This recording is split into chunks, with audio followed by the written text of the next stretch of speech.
नमस्कार, मी संकेत Deshpande. Top news मराठीमध्ये आपलं स्वागत. पुणे जिल्ह्याच्या शिरूर तालुक्यातील भांबर्डे गावातून एक धक्कादायक घटना समोर आली असून त्रास देतोय म्हणून स्वतःच्याच 11 महिन्याच्या मुलाचा खून करणाऱ्या आरोपी आईला रांजणगाव MIDC पोलिसांनी अटक केली आहे.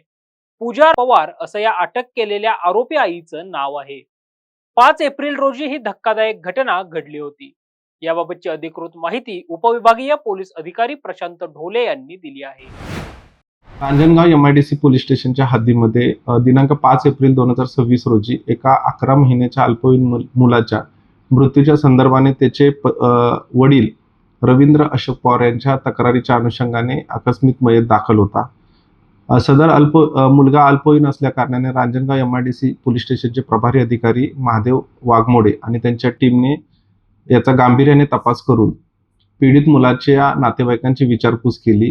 विचारपूस करण्याच्या दरम्यान जे अल्पवयीन मुलगा आहे त्याच्या आईने यामध्ये सदर अल्पवयीन पीडित मुलाचा खून केल्याची कबुली दिली आणि या खुनाचे जे मुख्य कारण असं होतं की त्या जी अल्पवयीन मुलाची आई आणि या गुन्ह्यातील जी आरोपी महिला आहे तिचं तिच्या नवऱ्यासोबत वारंवार भांडण होत होतं आणि त्याच पद्धतीनं तिला दुसरं लग्न करायचं होतं आणि दुसरं लग्न करण्यासाठी हा मुलगा जर असेल तर कोणी लग्न करणार नाही या भावनेतून आणि तशाच पद्धतीने हा 11 महिन्याचा मुलगा सारखा घरी रडतो, त्रास देतो, किरकिर करतो.